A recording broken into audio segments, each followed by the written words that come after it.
It finally happened! We finally got the release date for Psychonauts 2, and it comes out on the 25th of August. And according to the official Double Fine Twitter account, it releases on all of the following: Xbox Series X, Xbox One, PC, Mac, PS4, PS5 as a backwards compatibility title, and Linux.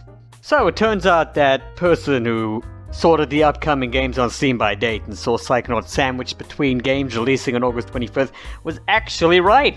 Who would have thunk it?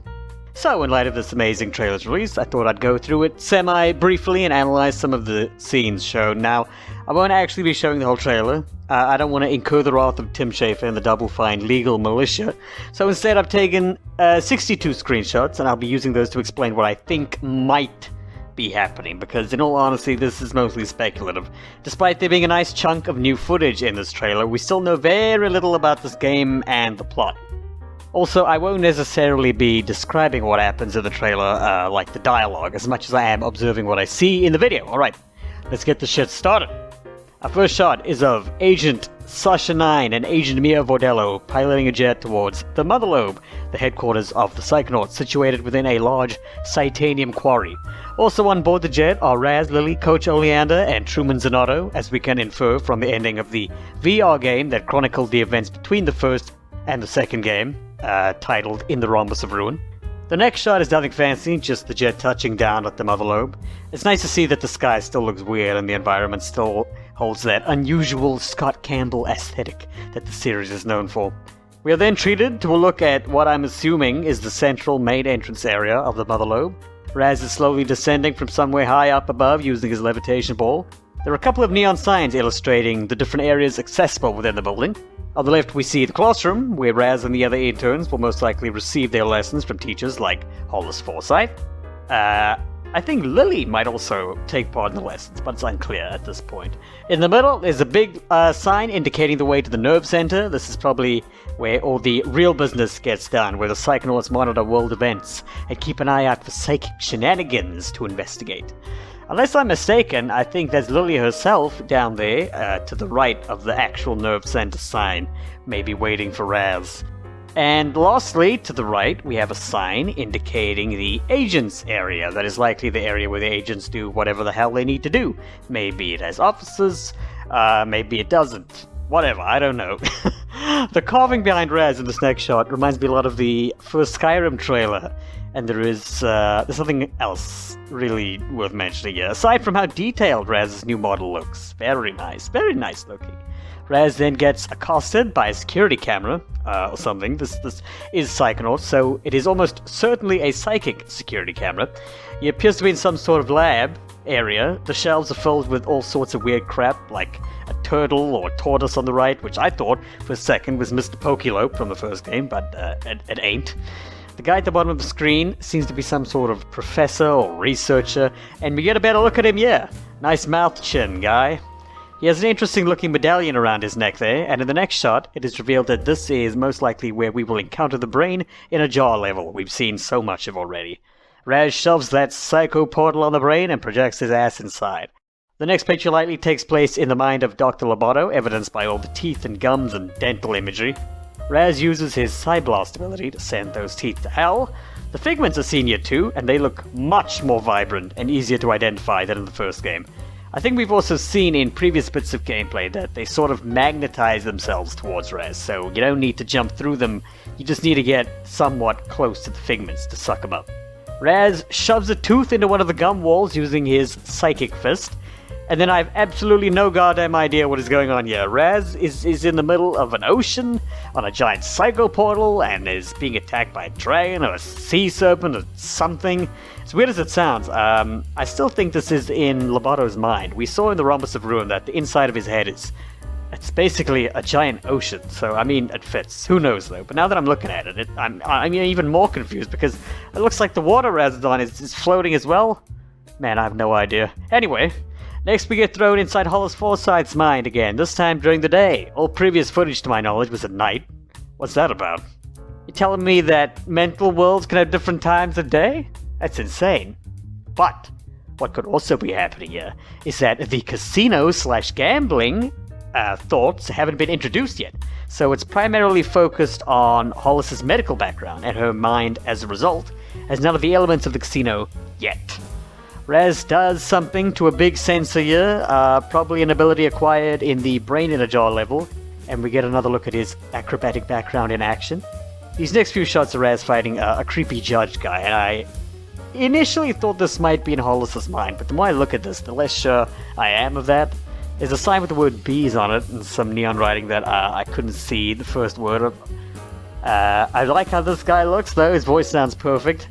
Eventually Raz gets squished by this guy's giant gavel.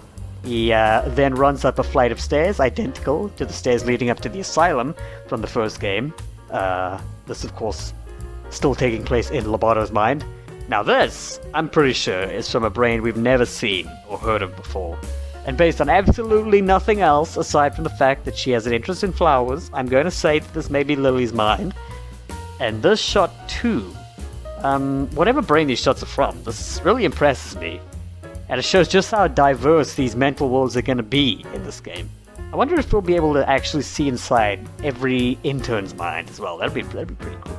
Anyway, another ride on a Psycho portal with a giant bottle in the background. These bits seem to take place, now that I'm looking at it better, or more closely. They take place on something it's almost like a spherical object, and I'm strongly convinced that this is how we'll move between hubs in the mental worlds, for lack of a better term. So in the Brain in a Jar level, we'll have the Feel-mobile. Maybe we'll use the Psycho portal as a boat in some other minds, maybe? Speaking of the Feel-mobile, I think that's it over there in the background of the shot of the Brain in a Jar level. We then see the Palinko minigame from Hollis Ford Side's mind again. Nothing new here, moving on. And then bang! Giant mechanical Ford Cruller looking son of a bitch. He's sorting mail, or incinerating mail, or both, in a room full of sorting shelves and envelopes everywhere. So my theory for this is that we'll be able to dive inside the various aspects of Ford Cruller's fractured psyche as a result of that psychic battle he had all those years ago that he tells you about in the first game. And this is most likely one of those aspects. What does it represent? Now that, I have no idea. I think this next shot of Raz running along this planet-looking object is actually in the same room as the Ford robot, or at least I think it is. There are books on the floor, but no envelope, so it's possibly just another area of the same large room. And this next picture definitely takes place in that Robo-Ford room. This is what I think we saw in the bottom right of that first mailroom picture. Raz is running across some envelopes, and do these envelopes have wings? What are these things on the sides here? You see, this is the thing about Psychonauts, man, and anything can happen. The only other interesting bits of this section of the trailer is the voiceover mentioning something about a dead letter office. Who knows what that is? I can't see anything remarkable about this next shot, just Raz falling down something somewhere. Mia floats down and lets us know that Psychonauts just gotta roll with it. When the going gets tough, or the mission is falling apart. Thanks, Mia. You over those dead orphans yet? So Raz rolls with it, literally, on a bowling ball, down a ramp, and onto a helpless, unsuspecting Amoeba Man. Rest in peace, Amoeba Man, you will be missed. In case you're wondering why that guy on the left is doing nothing, it's because I don't think that it's a living thing. It might be a statue or float or something. There's a lot of bowling imagery in this mental world, including a sign with the sentence, "No ball rolls forever," displayed on it. Maybe this is that scientist guy from the Mother Lobe's mind. Raz briefly feels remorse for Amoeba Man, surprised he didn't give the classic "see you in hell" line from the first game. You know, when you punch a seagull. We get a glimpse of Raz's younger siblings next. Myrtala, his younger sister, and Queepy, his younger brother, engaged in some acrobatics. Frazee, Raz's oldest sister, then spins Raz around using her feet over and over again. True sibling bonds right there. This culminates in Raz's mother, Donatella, chucking him up into the air. Man, circus families are intense. Raz then swings from a trapeze in an area so weird and devoid of any context or clues as to its location. I can't even hazard a guess as to where it could be, or what it is. I think in this next picture, Raz has his family's circus outfit on, as he dives into a giant gravy boat? Because why not? Then it's another quick shot of the mailroom. The robot looks a little different here, but I can't quite pinpoint why. Something to do with its mouth, maybe. A nice platforming shot next as Raz jumps across the room, the envelopes swirling around him like a vortex, then a short conversation with Truman, Sonato, whose beard gives me cravings for chocolate ice cream for some reason. Raz mentions that he can save the world, but of course he needs his bacon for communication, you see. Truman appears to be on some sort of medical table or bed here as well. Then we get a shot of our main antagonist of the game, Maligula, who is dead, and, of course, somebody's trying to resurrect her.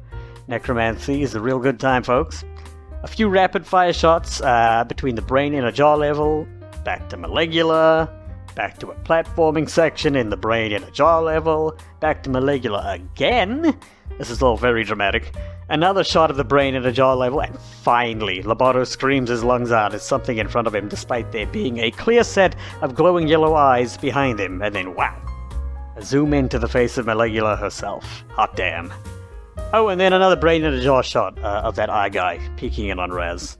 We're then told to get psyched, goddammit, before the release date of August 25th is revealed. Beautiful. That's it for this, semi-analytical look at the trailer. I'll see you guys in the next video.